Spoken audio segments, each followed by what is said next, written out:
နှစ်ကူးပြီးစနှစ်ဥကာလအခါသမယမှာမြန်မာနိုင်ငံတော်သူနိုင်ငံသားများနဲ့တကွကမ္ဘာသူကမ္ဘာသားတ attva အားလုံးကောင်းကျိုးချမ်းသာမင်္ဂလာအပေါင်းနဲ့ပြည့်စုံကြပါစေလို့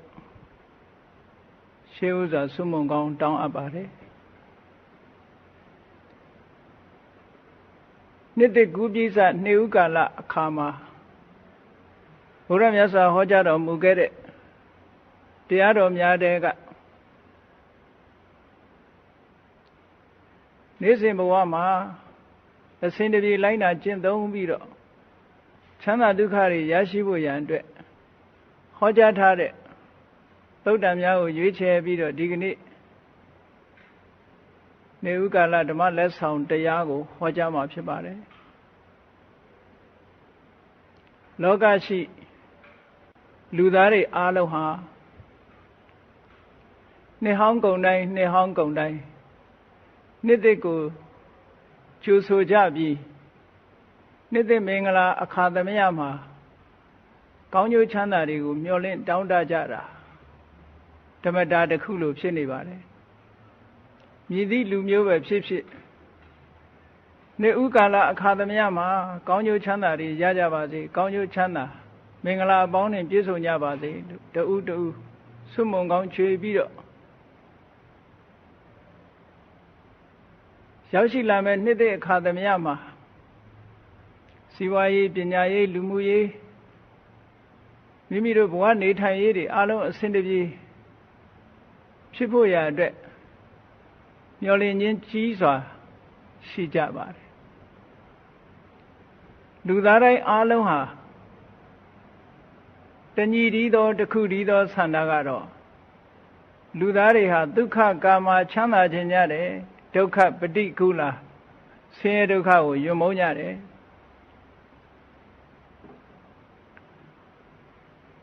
ချမ်းသာခြင်းကြသည့်အတွက်ကြောင့်ချမ်းသာဖို့နိလန်းအမျိုးမျိုးကိုရှာကြံပြီးတော့ချမ်းသာဒုက္ခရရှိရေးအတွက်ကြိုးပမ်းအားထုတ်နေကြတာဖြစ်ပါတယ်သို့တော်လည်းချမ်းသာဒုက္ခကို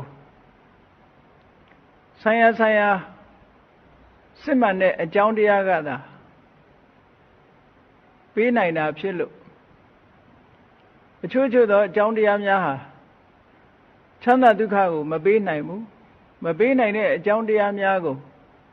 လက်ခံကျင့်သုံးနေမယ်ဆိုလို့ရှိရင်မိမိတို့မျှော်မှန်းတဲ့ချမ်းသာဒုက္ခကိုမရရှိဘဲနဲ့ဒုက္ခတွေပင်လယ်ဝေကြရတာတတ္တဝါတွေရဲ့အခြေအနေဒီလိုရှိပါတယ်ဒါကြောင့်မို့လို့မြတ်စွာဘုရားကချမ်းသာဒုက္ခရခြင်းတဲ့ပုဂ္ဂိုလ်တွေတကယ်စစ်မှန်တဲ့ချမ်းသာဒုက္ခကိုပေးနိုင်တဲ့အကြောင်းတရားများကိုအရင်ကြထိုသုတ်တန်တွေမှာဟောပြောထားတာရှိပါတယ်လူသားတွေရဲ့မျှော်လင့်ချက်လူအင်ဆန္ဒခြုံငုံပြီးတော့ပြောရမယ်ဆိုလို့ရှိရင်လူတိုင်းဟာစီးပွားဥစ္စာတိုးတက်ခြင်းကြတယ်ချမ်းသာကြွယ်ဝခြင်းကြတယ်ဒါလူသားတိုင်းမျှော်လင့်တောင်းတကြတဲ့ဆန္ဒတစ်ခုပဲနှစ်သက်အခါသမယမှာလည်းပဲပြီးခဲ့တဲ့နှစ်တဲ့ယခုနှစ်မှာစီးပွားရေးအတွက်ပိုကောင်းလာတယ်ပိုကောင်းလာလိမ့်မယ်ဆိုတဲ့မျှော်လင့်ချက်တွေရှိကြတယ်ရှုထောင့်အမျိုးမျိုးကနေကြည့်ပြီးတော့ဗေဒင်ဆရာများစတဲ့ပုဂ္ဂိုလ်တွေရဲ့ဟောပြောချက်မှာအာယုံစိုက်ပြီးတော့လူတွေဟာမျှော်လင့်ချက်တွေကြီးစွာထားကြတယ်လွန်ခဲ့တဲ့နှစ်တဲ့အခုကူးပြောင်းလာတဲ့နှစ်သက်ဟာစီးပွားရေးပိုကောင်းမယ်လို့ဒီလိုမျှော်လင့်ကြတာဘုရားမြတ်စွာကစီးပွားချမ်းသာခြင်းကြတာဟာလူတိုင်းရဲ့မျှော်လင့်ချက်တစ်ခုပါတဲ့သို့တော့ထိုမျှော်လင့်ချက်အတိုင်းလူတိုင်းရသလားဆိုတော့မရနိုင်ဘူးတဲ့ဘာကြောင့်မရနိုင်တာတုံးဆိုတော့မှန်ကန်တဲ့အကြောင်းမှန်ကန်တဲ့လမ်းကြောင်းပေါ်မှာမလျှောက်နိုင်လို့ပါပဲဘာကြောင့်စီးပွားချမ်းသာတိုးတက်နိုင်တယ်ဆိုတဲ့မှန်ကန်တဲ့အကြောင်းတရားကိုလူတိုင်းရှာတွေ့ဖို့ရခက်ပါတယ်နောက်ဆန္ဒတစ်ခုက လူလောကမှာဂုဏ်ရှိတရေရှိနာမည်ကျော်ကြားတဲ့ပုဂ္ဂိုလ်ဖြစ်ခြင်းတယ်ဒါလည်းလူတွေရဲ့စီးပွားဥစ္စာရှိပြီးတဲ့နောက်မှာမျှော်လင့်ချက်တစ်ခုပါပဲထပ်ပိုးလာတဲ့မျှော်လင့်ချက်တစ်ခုအဲ့ဒီမျှော်လင့်ချက်ဟာလူတိုင်းမျှော်လင့်တဲ့အတိုင်းဖြစ်သလားဆိုတော့မဖြစ်နိုင်ဘူးအမတန်ဖြစ်ခဲတဲ့အရာတစ်ခုဖြစ်ပါတယ်စီးပွားဥစ္စာတိုးတက်ဖို့မျှော်လင့်တယ်နာမည်ကျော်ကြားပြီးတော့ဂုဏ်သတင်းကြီးထွားဖို့မျှော်လင့်တယ်နောက်တစ်ခုလိုအပ်ချက်ဘာချမ်းနေတယ်လဲလို့ဆိုရင်စီးပွားဥစ္စာတွေလည်းတိုးတက်တယ်ဂုဏ်သတင်းလည်းကျော်ကြားတယ်လူတွေရဲ့ဆန္ဒပြီးသွားပြီလားဆိုမပြီးသေးဘူးနောက်ထပ်ဘာမျှော်လင့်မြန်တော့ဆိုရင်ချမ်းချမ်းမာမာနဲ့အသက်ရှိခြင်းကြတယ်ဒါတတိယမျှော်လင့်ချက်တစ်ခုလူလောကမှာစီးပွားရေးလည်းကောင်းတယ်ဂုဏ်သတင်းလည်းကြီးတယ်ချမ်းလည်းချမ်းပါတယ်အသက်ရှိလည်းအသက်ရှိတယ်ဆိုတော့တဘဝအတွက်တော့လိုအပ်ချက်တွေအလုံးပြည့်စုံသွားပြီလို့ဆိုရမှာပါသို့တော့လူတွေရဲ့မျှော်လင့်ချက်ကတော့မကုန်သေးဘူးဘာမျောနေကြပြန်တော့ဆိုလို့ရှိရင်မနေရလို့ဒီဘဝကိုစွန့်ခွာသွားတဲ့အခါမှာကောင်းရာဒုက္ခတိရောက်ချင်တယ်ဒါနောက်ဆုံးမျှော်လင့်ချက်ပါလူတိုင်းဟာဒီမျှော်လင့်ချက်ကရှိကြပါတယ်ဘယ်ဘာသာဝင်မဲ့ဖြစ်ဖြစ်ဗုဒ္ဓဘာသာဝင်နေတာမဟုတ်ဘူးဒီဘဝကမနေရလို့ဇတ်သိမ်းဘဝတစ်ခုဇတ်သိမ်းသွားတဲ့အခါမှာကောင်းရာဒုက္ခတိရောက်ဖို့ဆိုတဲ့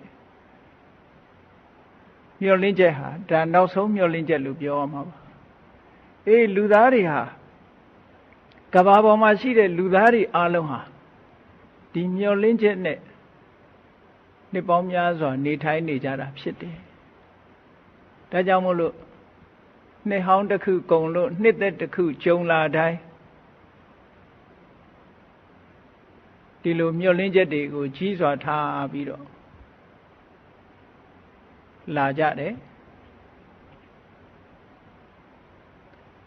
လူလောကမှာချမ်းသာဖို့အစစအရာရာအဆင်ပြေဖို့ဆိုတဲ့နေရာမှာ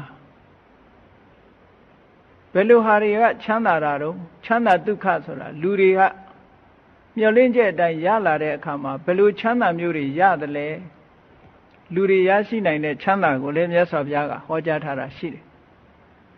နံပါတ်1လူတွေရရှိလာတဲ့မျှော်လင့်ချက်အတိုင်းအောင်မြင်လာလို့ရရှိလာတဲ့ချမ်းသာကအဋ္ဌိဒုက္ခရှိချမ်းသာတဲ့ရှိချမ်းသာဆိုတာကိုယ်မှာစီးပွားဥစ္စာတွေအဆင်ပြေလို့ပစ္စည်းဥစ္စာတွေရှိတယ်စိန်ရွှေရတနာတွေရှိတယ်လိုအပ်တာမှန်သမျှလူဘဝလိုအပ်ချက်မှန်သမျှကိုယ်မှာပြည့်ပြည့်စုံစုံရှိတယ်အဲ့ဒီပြည့်ပြည့်စုံစုံရှိတာကိုအကြောင်းပြုပြီးတော့ဒုက္ခသောမနတကိုချမ်းသာမှုစိတ်ချမ်းသာမှုလေးတွေရကြတယ်ဒါကိုမြတ်စွာဘုရားကအဋ္ဌိဒုက္ခရှိလို့ရတဲ့ချမ်းသာမျိုးတဲ့ဒါလူတွေခံစားရတဲ့ချမ်းသာတစ်ခုပဲရှိလို့ရတဲ့ချမ်းသာကရှိတော့ပဲချမ်းသာနိုင်တာမရှိတော့ဘူးဆိုလို့ရှိရင်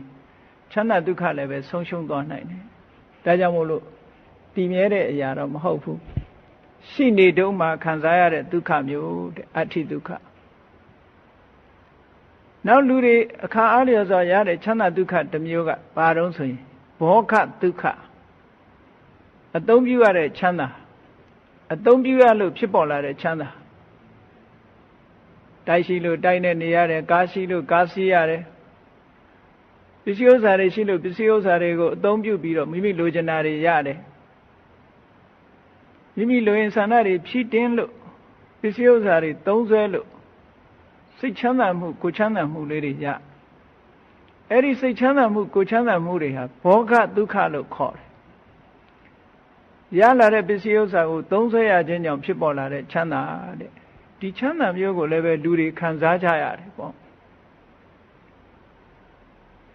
ဒါလည်းပဲသုံးစွဲနေတဲ့အချိန်အမတန်တူတောင်းတဲ့ချမ်းသာဒုက္ခလို့ခေါ်ရမှာပါသုံးစွဲတဲ့အချိန်မှသာရတာ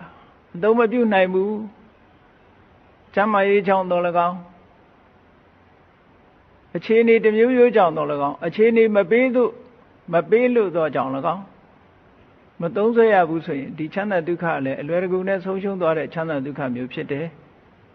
ဒါကြောင့်မို့ဒါလည်းခိုင်မာတဲ့ချမ်းသာမျိုးတော့မဟုတ်ဘူးလူတွေရရှိတဲ့ချမ်းသာတစ်မျိုးပဲ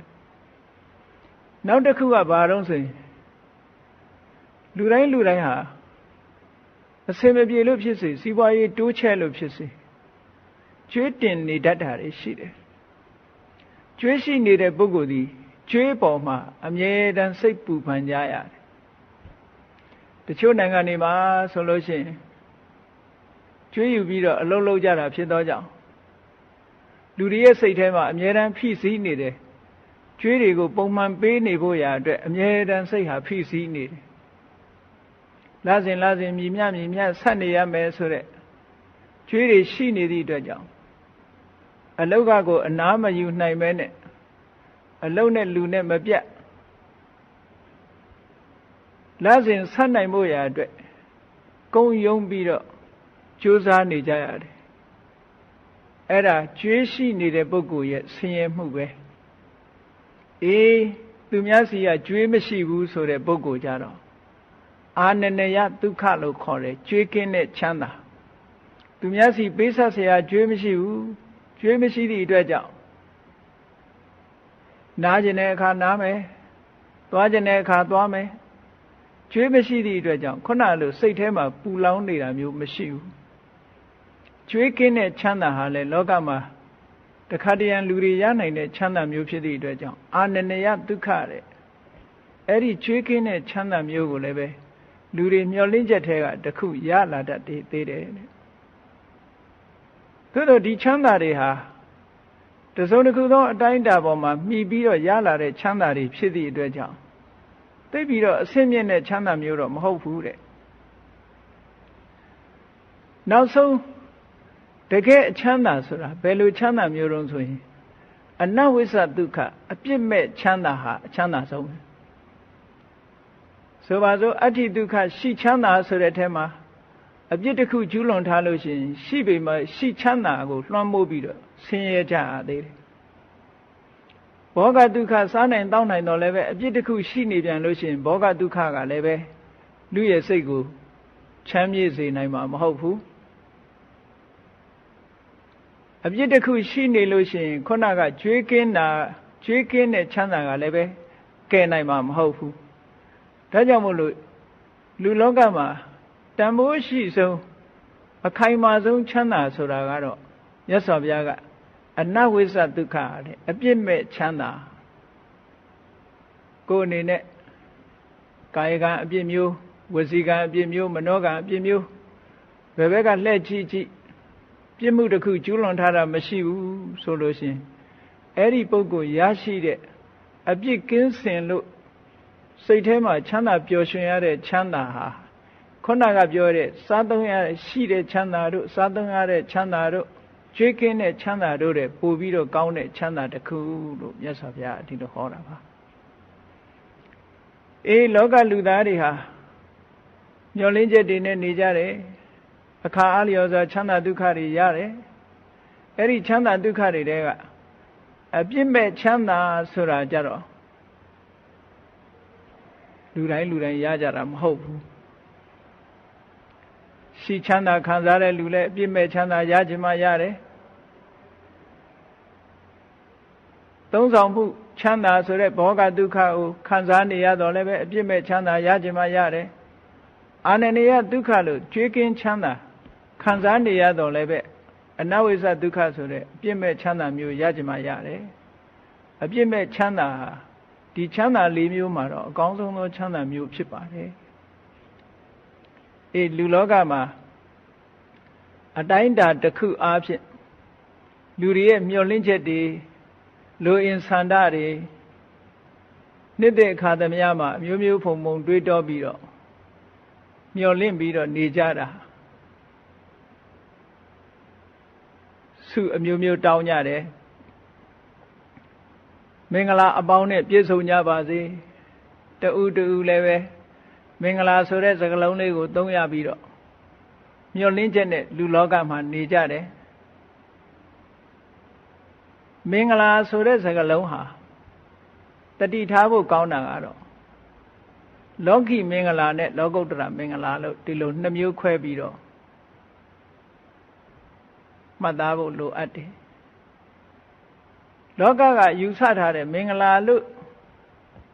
ယူဆထားတဲ့အရာတွေဟာအကုန်လုံးတကယ်မင်္ဂလာအစစ်ဖြစ်ခဲ့လားလို့ဆိုတော့မြတ်စွာဘုရားကတကယ်မင်္ဂလာအစစ်မဖြစ်ဘူးတဲ့တကယ်မင်္ဂလာအစစ်ကို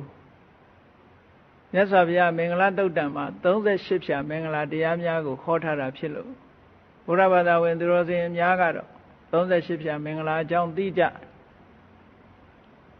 ကောင်းကျိုးချမ်းသာကိုရစေနိုင်ဖို့အခြေအနေကောင်းတွေအကြောင်းတရားကောင်းတွေမိမိတို့တဏ္ဍမှာတကယ်ဖြစ်မှတကယ်မင်္ဂလာဆိုတာရရှိနိုင်ပါတယ်အေးလောကလူတွေကတော့မျက်စိကနှစ်သက်စရာကောင်းတဲ့အာယုန်လေးကြည်နူးစရာကောင်းတဲ့အာယုန်လေးလှပတဲ့အာယုန်လေးတစ်ခုကိုမြင်လိုက်ရလို့ရှိရင်မင်္ဂလာရှိလိုက်တာလို့ယုံကြည်ကြတယ်နားကตายရတဲ့အတန်ကိုကြားတယ်ကောင်းသတင်းကြားရတယ်မင်္ဂလာရှိလိုက်တာလို့ယူဆကြတယ်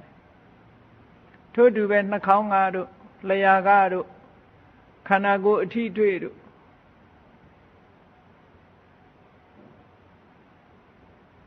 ချမ်းသာတဲ့အထီးအတွေ့လေးတွေထွေးတွေ့ရတဲ့အခါမှာမင်္ဂလာရှိလိုက်တာလို့ယူဆကြတယ်အဲ့ဒါတွေကတော့တကယ်မင်္ဂလာအစစ်တွေမဟုတ်ပါဘူးအကြောင်းကြောင့်ဖြစ်ပေါ်လာတဲ့တမန်အကျိုးတရားလေးတွေလူတွေမှာမမြင်နိုင်တဲ့အကြောင်းတရားလေးတွေကြောင့်မို့လို့ရရှိလာတဲ့လောကီမင်္ဂလာလေးတွေမျှတာဖြစ်ပါတယ်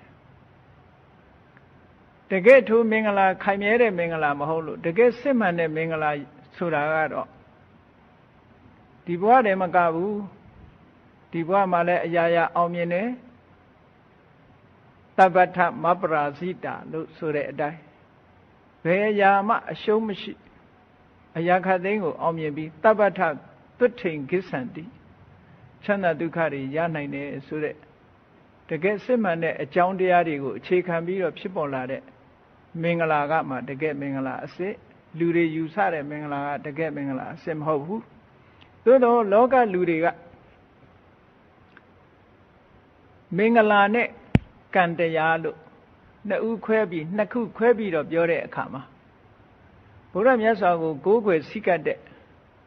ဥပဒကဥပဒိကမများအနေနဲ့မင်္ဂလာတဲ့မင်္ဂလာဆိုဒီမှာလောကီမင်္ဂလာကိုယုံတာတဲ့ကံကိုယုံဖို့မြတ်စွာဘုရားကကံဆိုတာကိုလှုပ်တာကိုပြောတာကိုယ့်ရဲ့လှုပ်ရက်တွေကိုယ့်ရဲ့စိတ်ကူးတွေကိုယ့်ရဲ့ပြောဆိုမှုတွေကိုယ့်ရဲ့ကာယကံမြောက်လုံးမှုတွေအဲ့ဒီကရရှိလာတဲ့အကျိုးတရားကိုယုံကြည်တာကံကိုယုံကြည်မင်္ဂလာကိုယုံကြည်ပြီးတော့ကံကောင်းအောင်မလုပ်ဘူးဆိုလို့ရှိရင်ဘုရားမြတ်စွာကိုကိုးကွယ်တဲ့ပုဂ္ဂိုလ်ဖြစ်တော်လဲပဲထိုပုဂ္ဂိုလ်ဟာအဆင့်မြင့်တဲ့ပုဂ္ဂိုလ်မဖြစ်နိုင်ဘူးတဲ့မြတ်စွာဘုရားကကံကိုအလေးနဲ့ထားရမယ်မင်္ဂလာတဲ့ကံကိုအလေးနဲ့ထားရမယ်လို့လောကီမင်္ဂလာနဲ့ပတ်သက်ပြီးတော့ဟောတယ်အဲ့တော့လောကလူသားတော်တော်များများကတော့မင်္ဂလာရှိတဲ့အရာလို့သတ်မှတ်လိုက်တာဟာမျက်စိထဲမှာမြင်ရလို့ကြည်နူးစရာလေးတွေနားထဲကကြားလို့ကြည်နူးစရာလေးတွေဒီအရာလေးတွေပေါ်မှာပဲသုံးသပ်ပြီးတော့မင်္ဂလာရှိတယ်လို့သတ်မှတ်ကြတယ်အဲ့ဒီမင်္ဂလာဟာတကယ်တော့ခိုင်မြဲတဲ့အရာတစ်ခုမဟုတ်ဘူးတဲ့တကယ်မင်္ဂလာအစစ်ဆိုတာတော့38ပါးသောအကြောင်းတရားတွေအတိုင်းလိုက်နာကျင့်သုံးလို့ရရှိလာတဲ့ဘဝလမ်းကြောင်းဖြောင့်တန်းတဲ့အရာခတ်သိမ်းကိုအောင်မြင်တဲ့အခြေအနေတရက်တည်တာလည်းတကယ်မင်္ဂလာအစစ်ဖြစ်တယ်အဲ့ဒီတကယ်မင်္ဂလာဖြစ်ဖို့ရအတွက်ဘုန်းကြီးတွေဘာလို့เสียလို့တယ်လဲလို့ဆိုလို့ရှိရင်38ဖြာမင်္ဂလာတဲမှာပါတဲ့အကြောင်းတရားတွေထဲမှာတမ္ပတ္တိစက်လို့ဆိုပြီးတော့စက္ကသုတ်တံမှာမြတ်စွာဘုရားဟောထားတယ်စက္ကဆိုတာအကြောင်းကျိုးဆက်သွယ်ပြီးလီပတ်ပြီးဖြစ်တတ်တဲ့သဘာဝတရားကိုစက္ကလို့ခေါ်တယ် တခုနဲ့တခုဆက်ဆက်ပြီးတော့မှဖြစ်လိရှိတဲ့သဘာဝတရားအဲ့ဒါကိုတမ္ပတ္တိဆက်အဲ့ဒီတမ္ပတ္တိဆက်လေးချက်ညီအောင်ကျင့်သုံးသွားမယ်ဆိုလို့ရှိရင်လူတွေရဲ့မျှော်လင့်ချက်တွေလူတွေရရှိတာတဲ့ချမ်းသာဒုက္ခတွေဒါတွေဟာသာဝရခိုင်မြဲပြီးတော့မိမိမျှော်လင့်ချက်အတိုင်းအောင်မြင်နိုင်ပါတယ်တဲ့တမ္ပတ္တိဆက်၄မျိုးဆိုတာတခြားမဟုတ်ပါဘူးနံပါတ်1ကပฏิရူပဒေသဝါဒ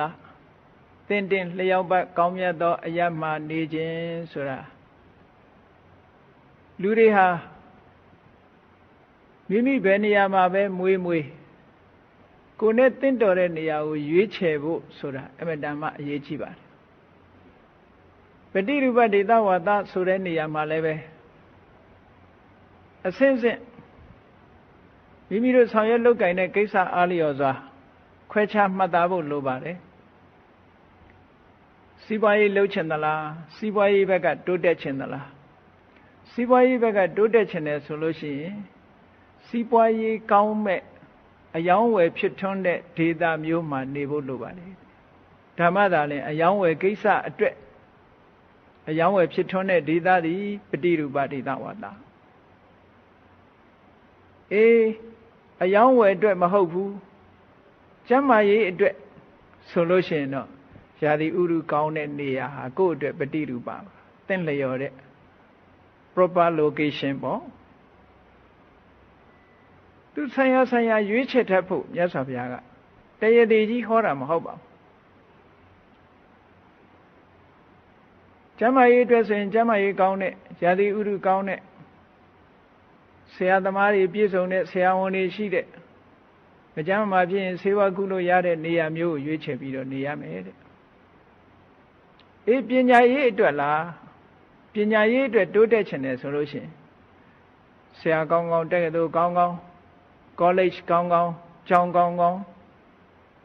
ဒီလိုနေရာမျိုးတွေမှာရွေးချယ်ပြီးတော့နေဖို့လိုပါတယ်ဒါမှကိုယ့်ရဲ့မျှော်မှန်းချက်ဟာအောင်မြင်နိုင်တယ်လို့ဒီလိုဆိုတာအဲ့လိုမဟုတ်ဘူးဒုက္ခခတ်သိမ်းချုပ်ငြင်းရာဖြစ်တဲ့နိဗ္ဗာန်အတွက်တရားချင့်ရင်လည်းဆိုလို့ရှိရင်တရားဓမ္မထွန်းကားပြီးတော့တရားပြသနိုင်တဲ့နေရာမျိုးဆရာသမားရှိတဲ့နေရာမျိုးရွေးချယ်ရမယ်သူ့နေရာနဲ့သူဒီလိုရွေးချယ်တာပฏิရူပဒေသတရေသေးကြီးမှတ်ထားလို့မရဘူးတရေသေးကြီးမှတ်ထားလို့မရဘူးမိမိနဲ့သင်လျော်တဲ့နေရာတစ်ခုကိုရွေးချယ်ပြီးတော့နေတာဟာအရာရာကိုအောင်မြင်နိုင်တယ်လို့ဆိုတာဒီနေရာမှာဘုရားမြတ်စွာဟောထားတဲ့သုတ်တံကလေးတစ်ခုရှိတယ်ဘီလုံးငှက်ကလေးအကြောင်းကိုဘီလုံးငှက်ကလေးဟာအပြင်မှထွက်ပြီးတော့အစာရှာတဲ့အခါကျတော့သိငှက်ကြီးတစ်ကောင်ရဲ့ထိုးတုပ်မှုကိုခံရတယ်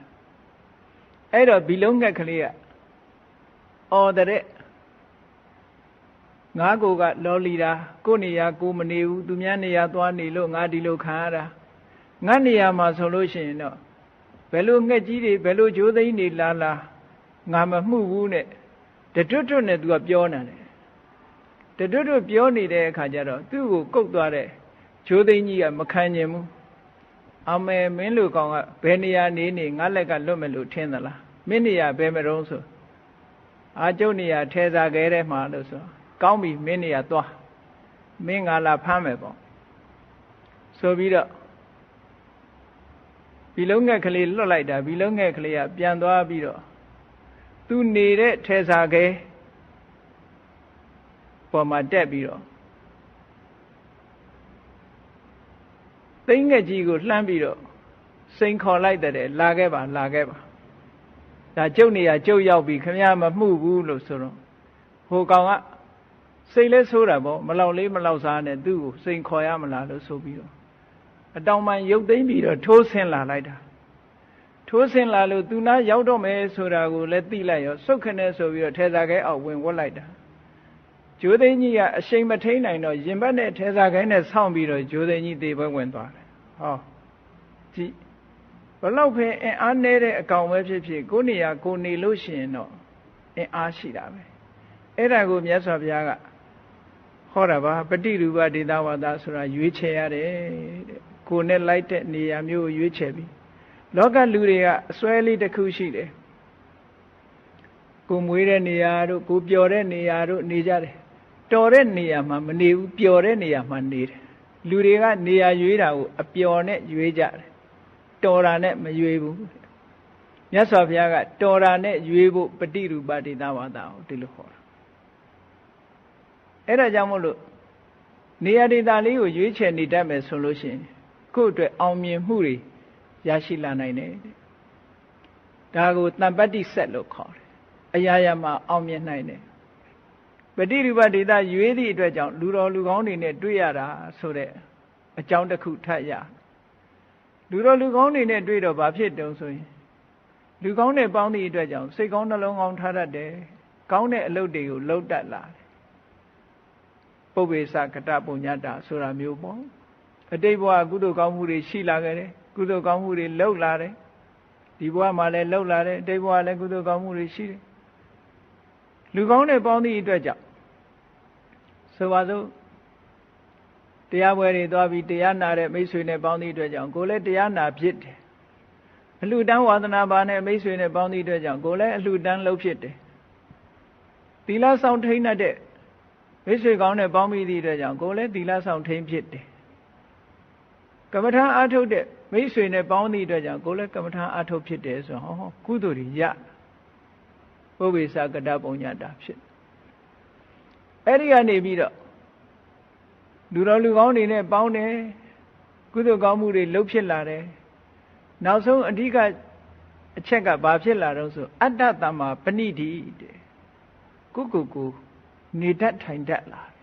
ကောင်းကောင်းထားတတ်လာစိတ်ထားတတ်လာတရားဓမ္မနာယူသဖြင့်ဘယ်လိုစိတ်ထားရမယ်ဘယ်လိုနှလုံးထားရမယ်ဆိုတာတွေသဘောပေါက်လာသည့်အတွက်ကြောင့်အတ္တတမ္မာပဏိတိဆိုတဲ့မိမိကိုမိမိစိတ်ကောင်းအောင်ပြုပြင်ပြီးတော့နေတတ်ထိုင်တတ်လာတယ်အဲ့ဒီတမ္ပတ္တိဆက်ကတော့အခုပြောခဲ့တဲ့အထက်မှာအတ္တတမ္မာပဏိတိဆိုတဲ့ဆက်ဟာအရေးကြီးဆုံးပါပဲအတ္တတမ္မာပဏိတိထိအောင်ရောက်သွားပြီဆိုလို့ရှိရင်ကိုချင်းတရားမကောင်းသေးဘူးဆိုရင်ကောင်းအောင်ပြုပြင်တယ်အတ္တတမ္မာပဏိတိဒါနကောင်းမှုတွေမရှိသေးဘူးဆိုရင်ဒါနကောင်းမှုတွေလုပ်လာတယ်ဘာဝနာကောင်းမှုတွေမရှိသေးဘူးဆိုရင်ဘာဝနာကောင်းမှုတွေကျင့်ကြံကြိုးကိုအားထုတ်လာတယ်တရားဓမ္မနဲ့ပတ်သက်ပြီးတော့အသိနည်းနေတယ်ဆိုရင်အသိများလာအောင်ကိုယ့်ကိုလေ့လာတယ်ဖတ်ရှုတယ်ဟောအတ္တတမ္မာပဏိတိကိုပြင်းလာသည့်အတွက်ကြောင့်ကိုဟာလူကောင်းတစ်ယောက်ဖြစ်လာအရေးကြီးဆုံးကဟောဒီတမ္ပတ္တိဆက်၄မျိုးထဲမှာအတ္တတမ္မာပဏိတိဆက်ဟာအရေးကြီးဆုံးပဲတဲ့အတ္တတမ္မာပဏိတိကနေပြီးတော့ဉာဏ်နဲ့ဆက်တွေကိုထိန်းသွားလို့ရတယ်အကယ်၍အတ္တတမ္မာပဏိတိဆိုတာပြတ်သွားလို့ရှိရင်ဉာဏ်နဲ့ဆက်တွေကတခုမှအကူအညီမပေးနိုင်တော့ဘူးစဉ်းစားပြီးတော့ကြည့်လေဘုရားမြတ်စွာနဲ့ညီကိုဝမ်းခွဲတော်ပြီးတော့မြတ်စွာဘုရားကိုဆန့်ကျင်မဲ့လှုပ်သွားတဲ့သာသနာမောင်မှာဘုရားမြတ်စွာရဲ့တပည့်တာဝကတစ်ပါးအနေနဲ့ယဟန်တော်တစ်ပါးအနေနဲ့ဝင်ရောက်လာတဲ့ရှင်ဒေဝဒတ်အကြောင်းကိုသိရှင်ဒေဝဒတ်ဟာအတိတ်ကကုသိုလ်ကံရှိခဲ့တယ်ပုပ္ပေသကတပုညတ္တာအတိတ်ကကုသိုလ်ကံရှိသည့်အတွက်ကြောင့်ဖယားနဲ့တောင်အမျိုးတော်ပြီးတော့မင်းသားဘဝရောက်လာတယ်အသိဉာဏ်ရှိတယ်ဖယားနဲ့တွေ့လို့သင်္ကန်းဝတ်သည့်အတွက်ကြောင့်တရားဓမ္မကျင့်တဲ့အခါမှာဇံအဘိညာဉ်တွေရတယ်တကောဣတိပတ်တွေနဲ့ပြည့်စုံတယ်တာမန်ပုဂ္ဂိုလ်မဟုတ်ဘူးနော်ပုပ္ပေသကတပုညတ္တာရှိတယ်မြတ်စွာဘုရားပွင့်တဲ့ဒေသမှာလည်းဖြစ်တယ်ဖယားဖွားတော်မူတဲ့ကပိလဝတ်နဲ့မလမကမ်းမှာရှိတဲ့ဖယားရဲ့ဇာတိဒေသဖြစ်တဲ့ကပိလဝတ်နဲ့မလမကမ်းမှာရှိတဲ့ဒေဝဒဟဆိုတဲ့နေရာမှာသူမိသားစုနေထိုင်တာဖြစ်တော့ပฏิရူပဒေသဝါဒပဲသင်လျော်တဲ့အရာမှာလည်းသူနေတယ်ရှေးကလည်းကုသိုလ်ကောင်းမှုရှိတယ်သင်တော်တဲ့အရာမှာလည်းနေတယ်မြတ်စွာဘုရားနဲ့ရှင်သာရိပုတ္တရာစတဲ့သူတော်ကောင်းတွေနဲ့လည်းသူတွေ့တယ် တွေးလို့တရားကျင့်လို့ဇာဘိညာဉ်တွေထိအောင်ပေါက်ရောက်အောင်မြင်ခဲ့တယ်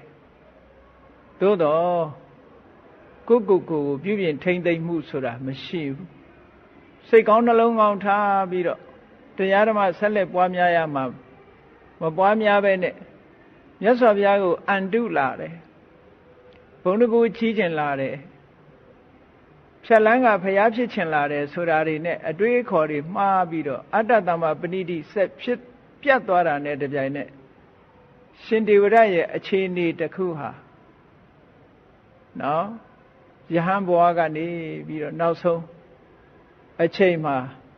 မြေမြူပြီးတော့အဝိစီငရဲကျသွားသည့်ထိအောင်ဒုက္ခတွေကြုံရတယ်ဟောဒီတမ္ပတ္တိဆက်၄ပါးထဲမှာတကယ်အရေးကြီးဆုံးဆက်ဟာအတ္တတမ္မပဏိတိဆက်ပါပဲအတ္တတမ္မပဏိတိဆိုတဲ့ကို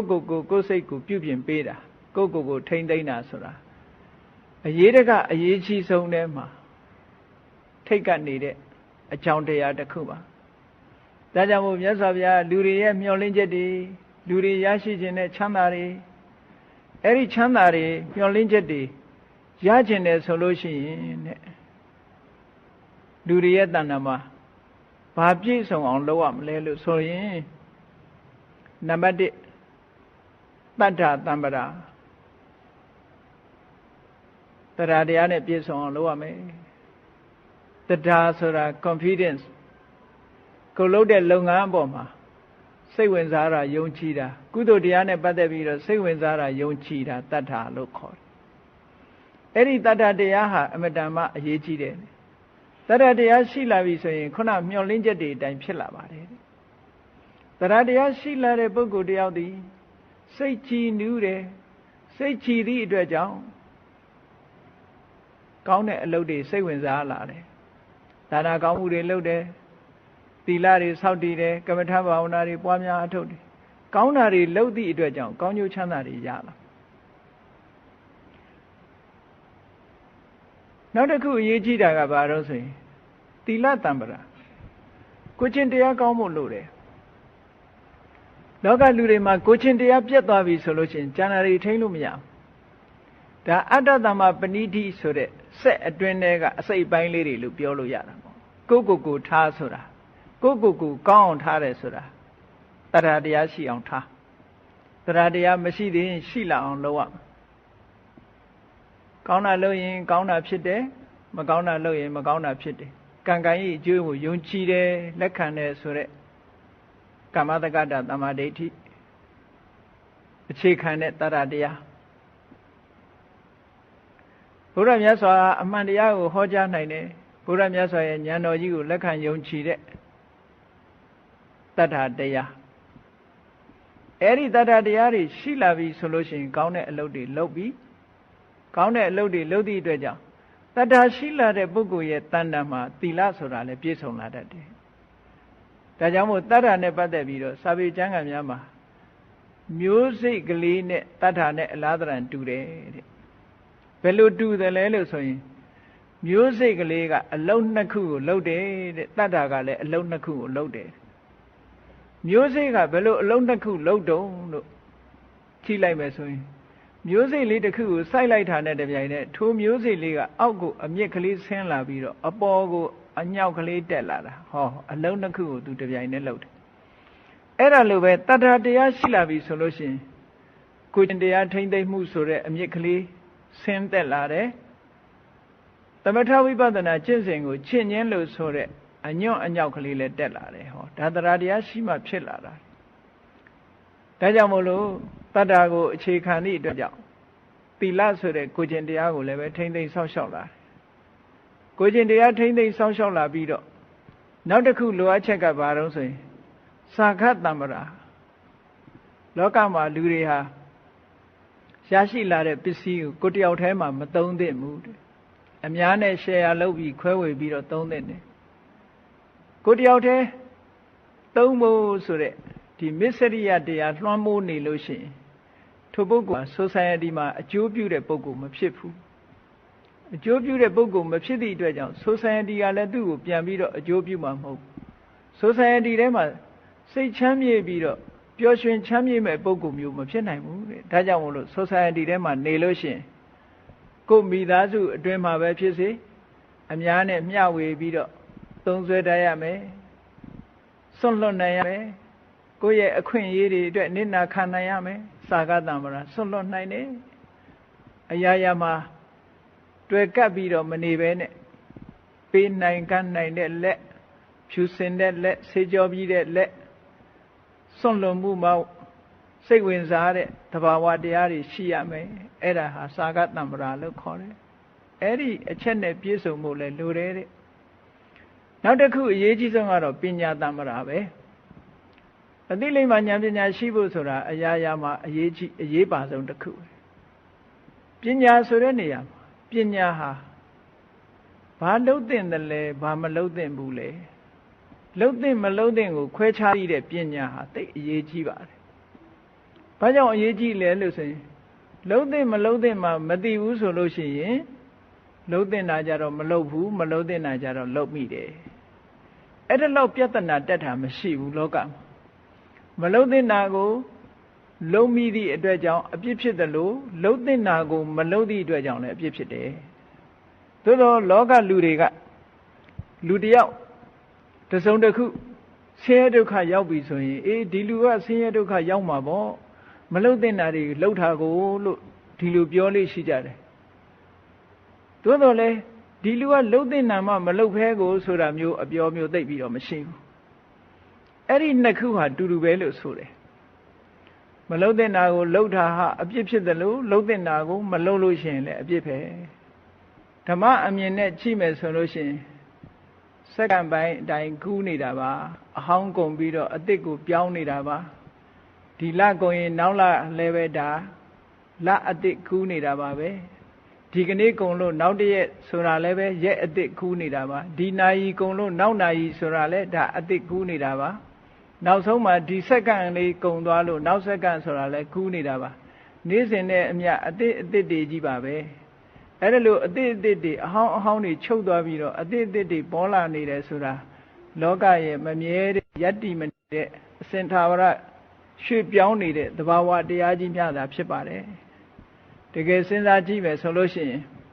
အသစ်ကိုမျှော်တာဟာတဏှာလောဘစွမ်းဆောင်မှုတစ်ခုသာဖြစ်ပါတယ်အသစ်ကိုမျှော်လင့်ခြင်းသည်